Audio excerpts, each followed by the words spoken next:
let us talk about priorities. My Republican colleagues have theirs all screwed up, and I'm being really kind here.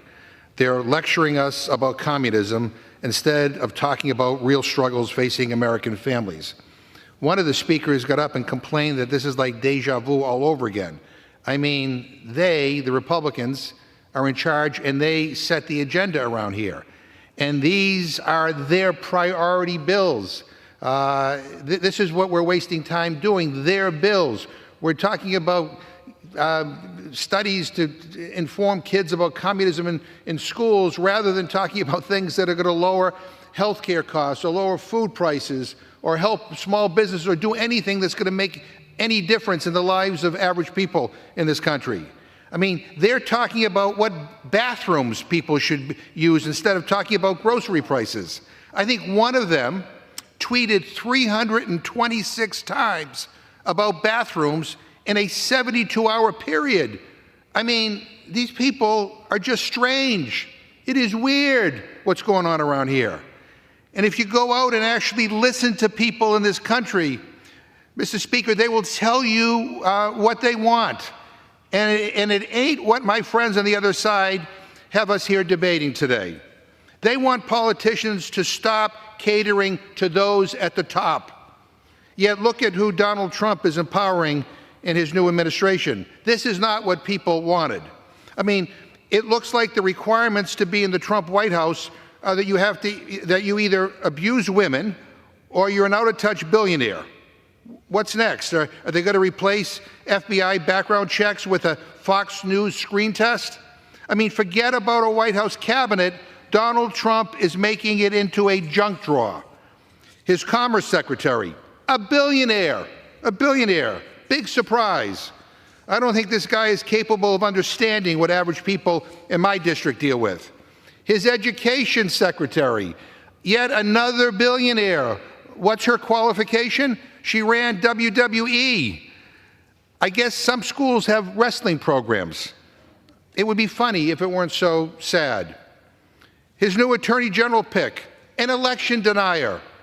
The person he tapped to lead Health and Human Services, he thinks tap water turns kids gay. His Defense Secretary, I mean, this guy is probably dropping out momentarily. Apparently, he drinks on the job and paid to cover up his sexual assault allegations. Even his mom doesn't like him. I mean, these people don't shop at grocery stores. Do you think that they pump their own gas or cook their own food? Of course not.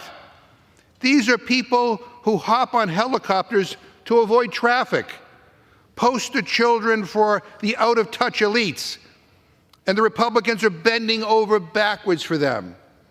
I mean, it's unbelievable. And it's not just bad governance, Mr. Speaker. These fights matter because they are fundamentally about who we want working for us. These people are going to make important decisions that are going to impact all of us, all of us. Now, do we want people who understand our struggles? People who will fight for regular folks? Or do we want billionaire trust fund weirdos who just prop up the same broken, rigged system that helps themselves and screws over the rest of us? Now I can anticipate what my good friend, the chairman of the Rules Committee, is going to say when he closes. He's going to accuse me of Trump derangement syndrome, which he usually always does.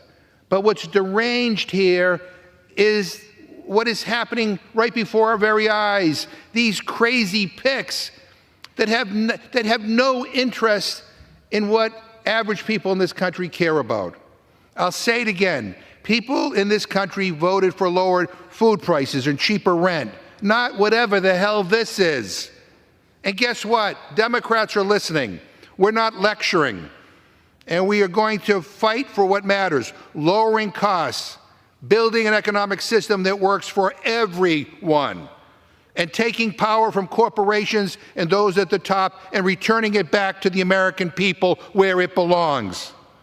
We're going to fight for young people who can't afford a down payment on a house, for parents taking items out of the cart at the grocery store in order to make ends meet, for workers who come home after a long shift and get in the shower and wonder how the hell they're ever going to retire if Republicans cut Social Security and Medicare. Because guess what? We believe everybody, no matter where they come from or who they vote for, should live with dignity and have hope for a better future. Mr. Speaker, I do not believe any of what my Republican friends are talking about on the floor today is in line with what the American people voted for. All this stuff that we're talking about here today, that is not what people voted for. And people are probably scratching their heads saying, what the hell is happening in the United States House of Representatives? And come January, Republicans will have the slimmest majority of any party in almost a century. And I want to make the American people a promise. Democrats will show up. We're not going to let them get away with taking away people's health care. We're not going to let them get away with rolling back the clock and taking this country backwards. We will show up. We are going to work with the American people. We're going to listen to the American people. We pledge to work with my Republican friends where we can. But I'm going to tell you this, we're going to fight like hell for an economic system where all of us can succeed and nobody gets left behind. And with that, Mr. Speaker, I urge a no vote on this rule, and I yield the remainder of my time.